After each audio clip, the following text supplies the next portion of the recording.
Bonjour à toutes, bonjour à tous.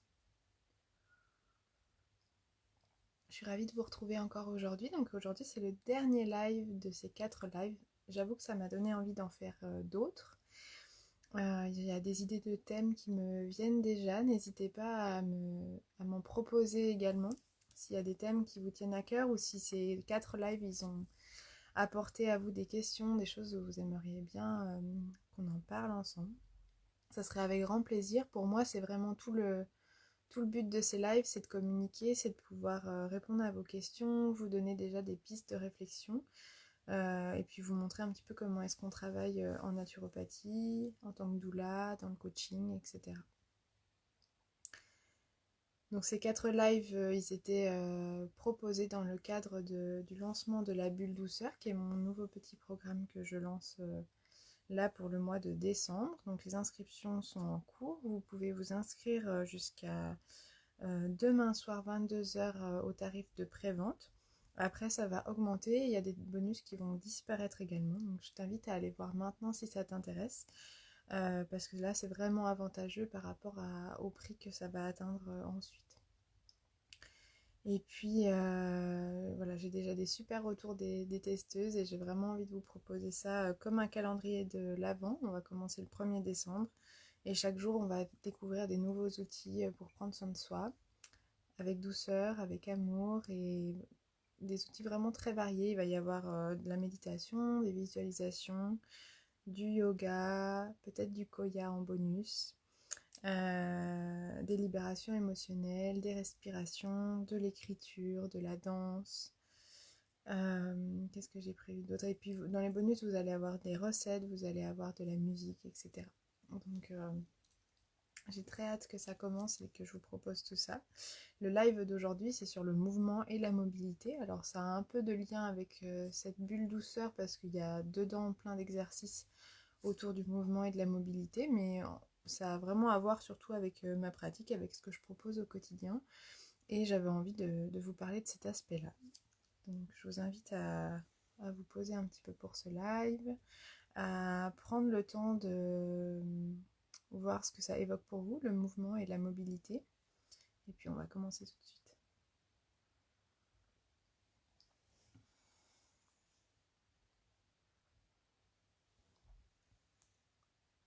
Je vais boire un petit peu. Moi, c'est mon moment aussi où j'en profite pour me poser, pour me centrer, pour atterrir un petit peu dans ces 4 journées de lancement qui étaient assez intenses.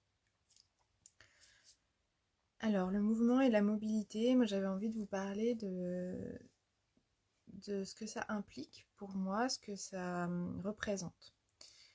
Pour moi, il y a plusieurs choses, mais de manière générale, ce qu'on recherche, c'est de la fluidité dans ce mouvement, dans cette mobilité. C'est de rendre le corps et l'être plus fluide. Euh, le mouvement, on dit que le mouvement, c'est la vie, que sans mouvement, ça veut dire que c'est la mort. Euh, il y a vraiment cette idée que on peut travailler sur différents plans pour amener davantage de mouvement, davantage de fluidité. Donc ça va être le cas par exemple de la respiration, où c'est important qu'on ait la respiration, c'est le souffle de vie, on en a vraiment besoin. Et c'est possible qu'on fasse des apnées. Les apnées ont aussi un rôle, mais si c'est trop souvent, de manière trop répétée, c'est un problème aussi pour le corps. Ce qu'on veut, c'est que le corps ait la capacité de s'adapter rapidement. C'est ok de faire des apnées, c'est ok de respirer amplement. Le but, c'est qu'il arrive à trouver d'avoir cette alternance comme il le souhaite, aussi rapidement qu'il le souhaite. Et souvent, c'est ça le problème, c'est qu'on reste bloqué dans un mode de fonctionnement, que ce soit pour la respiration ou pour d'autres choses. On va parler un petit peu aussi de l'exercice physique et du mouvement dans le corps, c'est ce dont on va parler le plus, mais il y a quand même d'autres choses autour du mouvement. On va parler des différents types d'exercices et ce que j'en viens à proposer aujourd'hui à mes clients par exemple, et ce que moi je pratique. On va parler aussi de la... Après, il y a le mouvement du coup du corps plutôt dans nous, comment on va se mouvoir. Et il y a à l'intérieur de nous, comment est-ce que ça bouge, comment est-ce que ça circule. Euh, ça, c'est plutôt en naturopathie qu'on accorde beaucoup d'importance là-dessus. Le massage va aussi beaucoup nous aider à activer ces choses-là. Donc, comment est-ce que le sang circule? Comment est-ce que la lymphe circule? La lymphe, c'est un liquide qu'il y a aussi dans le corps et qui va véhiculer un petit peu des nutriments, mais surtout tous les déchets qui sont à éliminer. Pour le sang, c'est pareil, il va y avoir autant des déchets que des nutriments et on a besoin que ce sang il arrive vraiment aux organes le plus possible. On va avoir des gros vaisseaux et après il y a la microcirculation qui va être une circulation plus fine au niveau des organes et souvent c'est cette circulation là qui pose problème, c'est-à-dire que même si notre circulation générale fonctionne plutôt bien, on va avoir du mal à irriguer certains organes et on veut que ça fonctionne bien. Sinon, les organes eux-mêmes risquent de moins bien fonctionner et on a parlé dans le live d'hier des émonctoires, donc ces organes filtres qui ont pour rôle d'amener les toxines vers la sortie, donc un mouvement vers la sortie. Et ce mouvement-là, il est très important, on a besoin de le solliciter parfois et on a besoin qu'il fonctionne au quotidien comme le corps le souhaite. On va aussi avoir du mouvement au niveau des émotions, au niveau de l'énergie. C'est des choses qu'on aborde aussi dans la bulle douceur. Il y a beaucoup d'exercices pour arriver à mieux gérer ses émotions, mieux les exprimer surtout, mieux les remettre en mouvement. Et pour l'énergie, c'est pareil, on va être amené à harmoniser ses chakras, harmoniser ses différents corps énergétiques, à aller visiter les énergies des organes. Avec la respiration, avec le yoga, on sait aussi que ça a un impact sur l'énergie. Il va y avoir tout un tas d'exercices. Et là encore, ce qu'on souhaite, c'est de la fluidité. C'est que tout ça, ça ne reste pas bloqué, qu'il n'y ait pas d'entrave, qu'il n'y ait pas trop de rigidité et qu'il n'y ait pas de blocage. Et que vraiment, ça puisse sortir en flux continu. Donc ça, je vous amène vraiment à aller écouter le live d'hier sur la détox et le nettoyage parce que c'est très en lien aussi avec ça.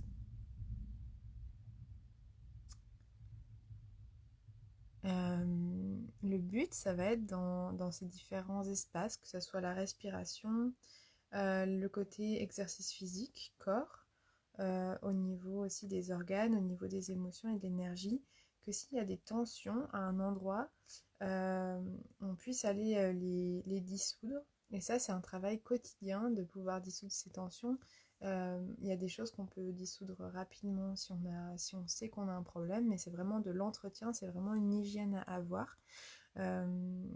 Et au niveau du corps, j'avais envie de vous parler de quelque chose qui est assez important, mais je pense que c'est le cas dans beaucoup de systèmes, c'est que on a tendance, quand on a une douleur, une tension, une problématique, à aller directement voir ce que ça implique et en fait, par exemple, alors il faudrait que je donne un exemple plus précis. Je vais vous parler juste après de mon exemple par rapport à une douleur que j'ai eue pendant plusieurs mois. Je me suis coincé le bas du dos et ça a duré plus d'1 an et j'ai mis longtemps à trouver la source, la cause vraiment de ce problème-là. Et en tout cas, la source physique. Qu'est-ce qui se passait? Pourquoi mon corps il avait cette problématique-là? Donc, ce que j'aimerais arriver à vous expliquer, c'est que parfois, la plupart du temps, on va aller voir directement la zone qui a cette tension, euh, alors que parfois, la source, du coup, va être ailleurs, la plupart du temps même. Et on dit par exemple qu'un bon médecin ne devrait pas aller voir si vous avez mal, si vous avez une douleur ou même je tenais ça d'un dermatologue qui nous disait mais s'il y a un problème de peau sur la joue, c'est pas la joue qu'il faut aller voir. La joue, on a très bien vu rapidement ce qui se passait, le client nous en a parlé, ou le patient pour un médecin, et il faut aller voir tout le reste du corps, quel est l'état, pour vraiment comprendre ce qui se passe. Et du coup, au niveau des tensions corporelles et de la mobilité, bah, c'est la même chose. Moi, j'ai travaillé longtemps sur ce mal. Eh ben, ça veut pas sortir. Je vais boire un coup.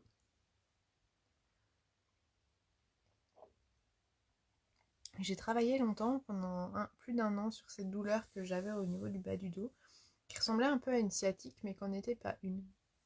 Et puis, Ça ressemblait plus à une cruralgie qu'une sciatique et je suis allée voir des ostéopathes, je me suis fait masser beaucoup, c'est arrivé en début de formation de yoga thérapie, donc j'ai fait beaucoup de yoga et il y avait des postures qui augmentaient encore plus cette douleur-là, des postures qui me soulageaient mais qui si je les faisais longtemps pouvaient me faire à nouveau mal.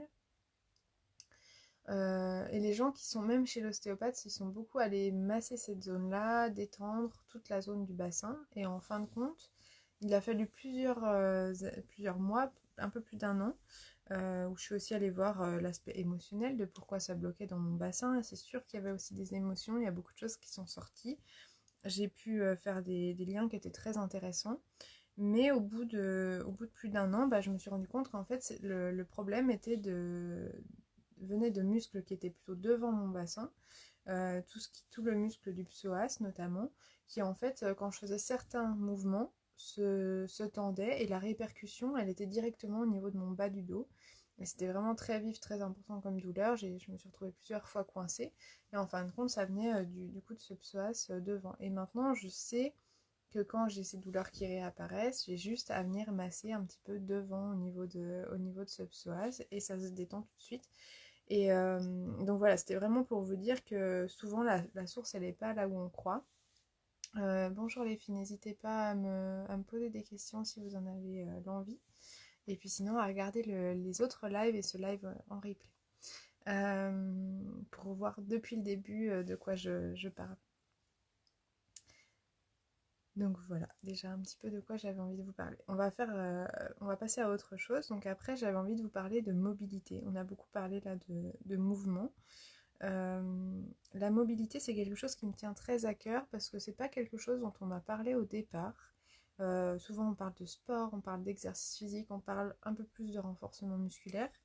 Et pour moi, il y a plusieurs types et mouvements, il y a plusieurs types de sports, d'exercices physiques, et ils vont tous avoir leur importance et leur différence. Mais la mobilité, pour moi, on n'en parle pas assez. Pour se sentir mobile, euh, je dirais que oui, il faut avoir de la force, il faut un peu de souplesse, mais je trouve que ça ramène à quelque chose de plus physiologique, euh, de, de se rappeler que le but premier de notre corps, c'est de faire des mouvements du quotidien et d'être bien dans ces mouvements, de se sentir à l'aise. Et dans la mobilité, je trouve qu'il y a cette volonté-là de pouvoir se mouvoir sans douleur, en se sentant plus fort et sans dogme de ce à quoi doit ressembler une pratique d'exercice physique, sans dogme de ce à quoi doit ressembler aussi un corps, mais vraiment dans le sens où de manière pratique, on est fait pour pouvoir bien bouger, se sentir bien dans notre corps. Euh, Au niveau de la mobilité, moi, il y a trois personnes qui m'ont vraiment beaucoup marqué par rapport à ce thème-là. Dernièrement, il y a le compte Nico Mobilité que vous pouvez aller voir. Euh, Lui, il a testé beaucoup de choses au niveau sportif et il vous parle vraiment de comment regagner en mobilité de manière simple, de manière assez courte finalement dans vos journées, de retrouver un corps qui peut vous emmener là où vous voulez et sans douleur. Major Mouvement, c'est un petit peu la même chose. C'est un kiné euh, qui va vous expliquer en fait l'intérêt de la mobilité et du renforcement musculaire et de chacun de ces deux parties. Et puis la première personne qui m'a vraiment initiée au niveau de la mobilité et du mouvement plus physiologique, c'est Capucine de Le Mouvement qui soigne. Capucine, elle est ostéopathe et c'est ma formatrice pour tout ce qui est réflexe archaïque chez le bébé et la mobilité chez le bébé. Donc ça, j'ai envie de vous en parler un petit peu plus. Donc je vais juste terminer sur ce que j'étais en train de vous dire. D'ailleurs, qu'est-ce que j'aurais à vous dire vraiment? En fait, dans l'exercice physique, je pense que pour moi, c'est vraiment la base. S'il y a une seule chose qui est importante, c'est la mobilité parce que c'est le côté utile, euh, vraiment le côté pratique. On a envie que vous vous sentiez bien dans votre corps, que vous vous sentiez capable de faire tout ce que vous avez envie. Et il faut vraiment garder en tête qu'il y a plein de choses où vous pouvez progresser, qui s'apprennent et où on peut rééduquer le corps. C'est pas parce que vous vous sentez dans un état d'une personne peut-être de 80 ans aujourd'hui, et même si vous avez réellement 80 ans, il y a toujours des choses à faire à votre rythme pour récupérer de la mobilité. Donc pour moi, c'est vraiment le départ, c'est vraiment le plus important. Ensuite, la base de la base, c'est vraiment d'aller marcher. Les personnes âgées, elles le faisaient beaucoup. Elles le font encore, elles le font jusqu'à très tard. C'est vraiment le mouvement le plus doux pour se rééduquer, je dirais. Même si la marche, moi, par moment, quand j'avais cette douleur au bas du dos, elle me causait beaucoup de difficultés aussi. Et tout le mouvement du coup qu'on va avoir au quotidien, ça, je le joins un petit peu à ces deux parties-là, de vraiment rester en mouvement. Capucine, par exemple, elle explique qu'à un moment donné, elle avait décidé d'enlever son canapé chez elle. Je ne sais pas où elle en est aujourd'hui, mais parce qu'elle s'est rendue compte qu'en fait, on était beaucoup, sinon assis sur notre canapé, on y passe quand même une partie de la journée, et on est forcément tenté d'aller se mettre dedans. On a toutes nos chaises aussi, et en fait, par rapport à d'autres cultures, d'autres civilisations, eh ben, on est beaucoup plus assis que toujours en mouvement. Et dans d'autres civilisations, ils passent beaucoup plus de temps accroupis et puis en tailleur. Et du coup, l'accroupi se perd beaucoup chez nous, alors que physiologiquement, c'est super important. Et on voit d'ailleurs que les pays où il y a plus d'accroupis, les femmes accouchent un peu plus facilement, par exemple. Euh, donc, ça me fait penser qu'au niveau de la mobilité, je vous ai pas parlé, j'avais pas prévu de vous parler du périnée, mais au niveau du périnée, c'est la même chose. On cherche vraiment la mobilité, on cherche pas tant le renforcement musculaire, même si pourtant c'est beaucoup ce qui est proposé par la rééducation périnéale aujourd'hui. On cherche finalement à ce que tout puisse bien bouger et s'adapter comme ça le souhaite et quand ça le souhaite. C'est toute une question de pouvoir contracter par moment, mais pouvoir aussi relâcher. Et cette mobilité, du coup, cette alternance entre les deux est vraiment très importante. Et c'est pas que des muscles en fait. On n'est pas fait que de muscles et tous les tissus sont importants. Et dans la mobilité, je trouve qu'on prend en compte l'ensemble des tissus. Donc voilà, la marche, les mouvements quotidiens et la mobilité. Donc la mobilité, c'est des exercices vraiment particuliers. En général, c'est des exercices, je dirais, qui peuvent être des exercices soit de souplesse, soit de renforcement musculaire, mais qui vont toujours se faire beaucoup en mouvement en fait. On va chercher à remettre du mouvement. Ensuite, dans les exercices que je vous conseille de pratiquer, donc il y a tous les sports plus de loisirs, tout ce qui est piscine, donc natation, vélo, ski, etc. Simplement, il faut savoir que c'est pas des choses au départ qui sont physiologiques. C'est pas normal d'être sur un ski, d'être sur un skateboard, d'être sur un vélo, d'être dans l'eau. C'est pas dans l'eau encore que, mais c'est pas dans l'eau, c'est assez physiologique quand même, mais par contre, les produits qu'il y a dans l'eau aujourd'hui ne sont plus très physiologiques. Mais, euh, mais c'est des mouvements quand même qui peuvent... comment dire, enfin, pour moi, ça fait partie plus du loisir, même si pour certains, ça va être leur sport principal. Mais c'est pas forcément... si vous faites pas ces sports-là aujourd'hui, c'est pas forcément vers ça que je vous indiquerai d'aller. Euh, Selon comment vous allez pratiquer ces sports-là, vous allez avoir plutôt du cardio ou de l'endurance euh, ou d'autres types comment dire, d'exercices physiques qui vont être mis en place.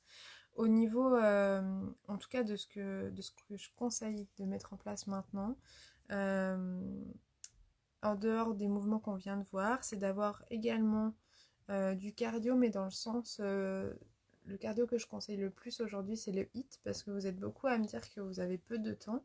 Et avec le HIIT, en fait, en 10-15 minutes, sans trop fatiguer le corps, parce que vous êtes aussi beaucoup à avoir des déséquilibres hormonaux liés à la fatigue, à des fatigues chroniques, à un excès de stress chronique, et aussi des problématiques hormonales liées à la thyroïde. Dans ce cas-là, on va éviter les sports trop intenses et le HIIT peut être quand même un moyen d'avoir du cardio, d'avoir une relance du métabolisme. Une relance du métabolisme, c'est-à-dire qu'on va continuer de brûler des calories et des graisses du coup pendant encore 24 à 48 heures après une séance de HIIT. Les séances de HIIT, c'est des séances qu'on appelle aussi de... Ah, j'ai perdu le mot. De fréquencer, il me semble que c'est ça, mais là, comme ça, c'est pas clair dans ma tête. L'idée, c'est de faire des temps courts où en fait, on va faire le mouvement en général le plus rapidement possible, et puis après, le mouvement soit en pause, soit le plus lentement possible. Et on va alterner sans arrêt entre ces deux types d'exercices, et c'est l'alternance qui va faire que du coup, on a vraiment une grande dépense en 10-15 minutes 20 minutes maximum de HIIT par 48 heures. Après, on va pas refaire une séance de HIIT le lendemain. Et c'est un type d'exercice qui est vraiment très intéressant.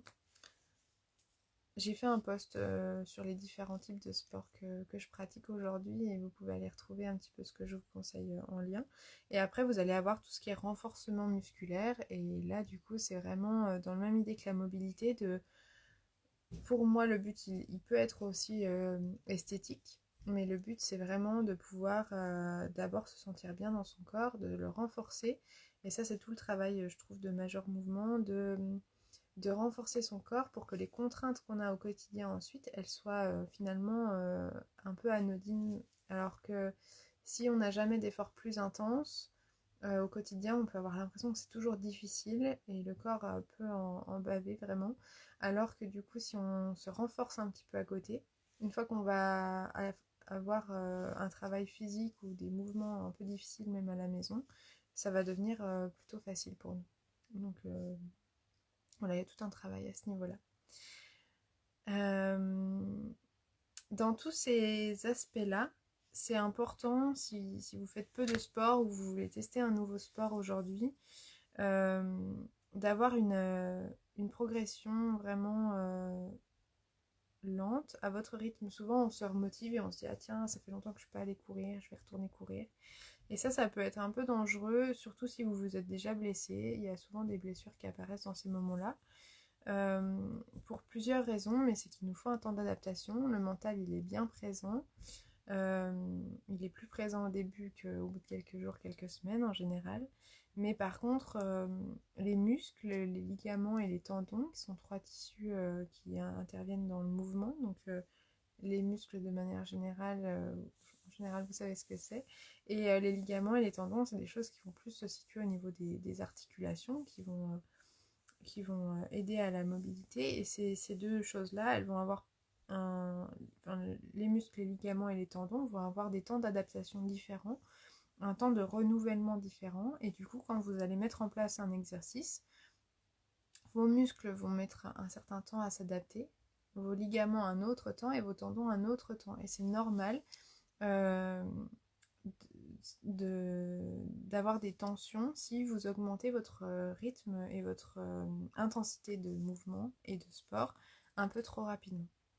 Donc attention à ces effets vraiment de nouveauté trop intenses et essayez d'avoir une progression vraiment qui correspond aux besoins de votre corps aujourd'hui.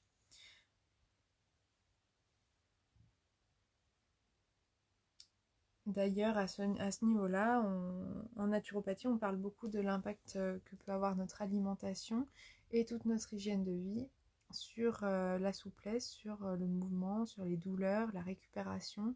Il y a plein de choses qu'on peut mettre en place au niveau de l'hydrothérapie, donc avec l'eau, avec les plantes, avec l'alimentation, le sommeil, la récupération aussi. Tout ça, ça va aider grandement du coup l'exercice physique, la mise en place de tout ça. Pour faire lien avec le thème du live du jour, j'avais quand même envie de vous dire que pour moi, c'est de plus en plus important de... Il y a une notion de dépassement dans l'exercice physique qui est présente et qui fait du bien aussi. Hormonalement, il y a des choses qui se passent quand on se dépasse.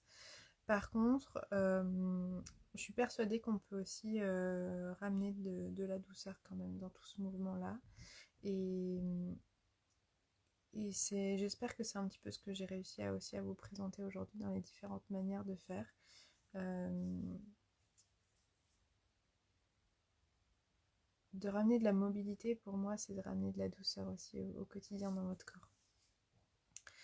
Donc enfin, j'avais envie de vous parler d'une partie du mouvement et de la mobilité dont j'ai encore pas beaucoup parlé sur ce compte. Donc je suis formée avec Capucine Versellotti, comme je vous l'ai dit, du mouvement qui soigne, sur les réflexes archaïques et la mobilité de bébé. Et les réflexes archaïques, ce sont des réflexes qui sont mis en place depuis la naissance, depuis même pendant le ventre de la maman.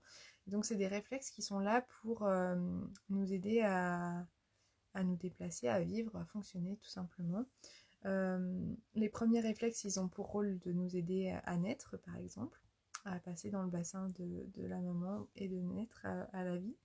Et les réflexes archaïques suivants, ils ont pour rôle de petit à petit nous aider déjà à attraper le sein, à ce qu'un allaitement se passe bien, à s'alimenter du coup. Il y a beaucoup de réflexes qui sont impliqués dans l'alimentation aussi plus tard de l'enfant, même si ça commence à ce moment-là. Il y a des réflexes qui vont avoir pour rôle de nous retourner, puis de passer au rampé, puis à quatre pattes, euh, puis debout, assis, etc. De nous mouvoir, de bouger, puis de courir aussi. C'est des choses qui sont importantes dans le côté préventif, je trouve. Les réflexes archaïques aujourd'hui sont beaucoup proposés chez les enfants et les adultes, plutôt en mode correctif, en mode correction, pour, pour différents troubles. Il y a des troubles vraiment du comportement, par exemple, où ça aide beaucoup. Euh, mais il y a aussi dans les troubles alimentaires, dans les troubles de la mobilité, il y a plein de raisons de faire appel à quelqu'un qui peut vous aider avec les réflexes archaïques. Ce qu'il faut comprendre, c'est que si ces réflexes-là restent actifs trop longtemps alors qu'ils devraient disparaître, et à l'inverse, il y a des réflexes qui n'ont pas apparu alors qu'ils auraient dû apparaître, donc en fait, depuis la naissance jusqu'à aujourd'hui, enfin à chaque stade en fait du fœtus, puis du bébé et de l'enfant, vous allez avoir des réflexes qui apparaissent, qui restent un certain temps et qui normalement doivent disparaître pour certains, et d'autres vont prendre le relais à la place. Et c'est vraiment fait pour qu'on puisse passer par tous ces stades. On a besoin que certains réflexes disparaissent, on a besoin que d'autres apparaissent. Et ce qui se passe, c'est que parfois il y a un décalage, parfois il y a des choses qui bloquent, il y a des réflexes qui ne s'acquièrent pas, ou d'autres qui sont trop actifs alors qu'ils devraient ne plus être présents. Ça va avoir une grande incidence aujourd'hui. On sait que ça a une incidence sur différents troubles, mais par exemple sur la dyslexie, tous les troubles 10, sur l'hyperactivité également. Ça joue vraiment aussi un rôle dans l'équilibre du système nerveux. Donc il y a plein de choses derrière. Je vous invite à aller vous renseigner si ça vous intéresse. Et moi, de mon côté, je travaille ça de manière plutôt chez les bébés. Du coup, je suis pas très formée chez l'enfant et l'adulte. Mais jusqu'à 1 an, on a une grande marge de manœuvre. Et surtout, même dès les 3 premiers mois après la naissance, pendant les 3 premiers mois, on peut agir de plein de manières. Et c'est beaucoup de prévention. C'est beaucoup comment est-ce qu'on amène plus de mobilité chez l'enfant. Donc ça, on parle de l'allaitement, on parle du portage, on parle de s'il y a biberon, la prise de biberon, comment est-ce qu'elle peut se faire de manière plus physiologique. Comment est-ce qu'on porte les bébés, comment est-ce qu'on les pose au quotidien, comment on leur change la couche, comment est-ce qu'on amène du mouvement dans le bon sens pour qu'à la fois on ne favorise pas un mauvais développement, une mauvaise mobilité. Donc par exemple les bébés qui ne bougent pas assez et qui sont posés tout le temps d'une certaine manière, je vous détaillerai pas là dans l'ensemble, mais on va observer par exemple une plagiocéphalie, la tête qui devient plate avec le temps. Dans les 3 premiers mois de vie, c'est très fréquent. Et alors qu'en fait, il y aurait plein de manières de prévenir ça. Et c'est ce qu'on travaille avec les outils que nous propose Capucine dans cette formation-là. Euh, donc, euh, donc tout ça. Ensuite, on va tout faire en sorte que le bébé en fait puisse bien développer son système nerveux et qu'il puisse bien se retourner, puis faire son quatre pattes. Et je trouve qu'on met beaucoup d'importance sur à quel âge ont marché les enfants. On a hâte qu'il puisse marcher et on a envie qu'il puisse que tout se passe bien jusqu'à cette étape-là. Et en réalité, quand on pose la question, il y a beaucoup d'enfants qui n'ont pas fait de quatre pattes. Ou alors qu'on fait un quatre pattes vraiment très rapide. Et nous, c'est l'étape sur laquelle on va porter le plus d'attention parce qu'un bébé qui fait bien son quatre pattes va avoir de grandes chances d'avoir bien acquéri ses réflexes et que le reste se passe bien ensuite. Donc jusqu'au quatre pattes, on va tout faire en sorte que le quatre pattes se mette bien en place. Et après, on va essayer de maintenir ça, mais les réflexes, pardon, pas les réflexes, sinon ça va vous fausser. Les habitudes qu'on aura mises en place avant ce quatre pattes, en fait, ça va simplement être des variantes de ces exercices-là qu'on va mettre en place pour la suite. Donc voilà, chez le bébé, ça a plusieurs incidences. J'ai fait une vidéo avec Capucine, par exemple, qui est disponible sur YouTube sur l'impact des corrections des réflexes archaïques sur l'allaitement. Où moi j'ai eu déjà plusieurs retours et plusieurs expériences à ce niveau-là. Et je trouve que c'est un outil qui est vraiment super intéressant.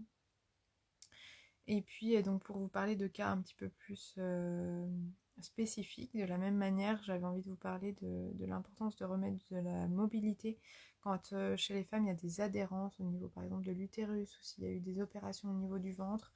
Il peut y avoir beaucoup de choses qui sont tendues et on a envie de remettre du mouvement dans ces zones-là. Et il y a plein d'outils que j'utilise en naturopathie pour remettre du mouvement dans ces adhérences.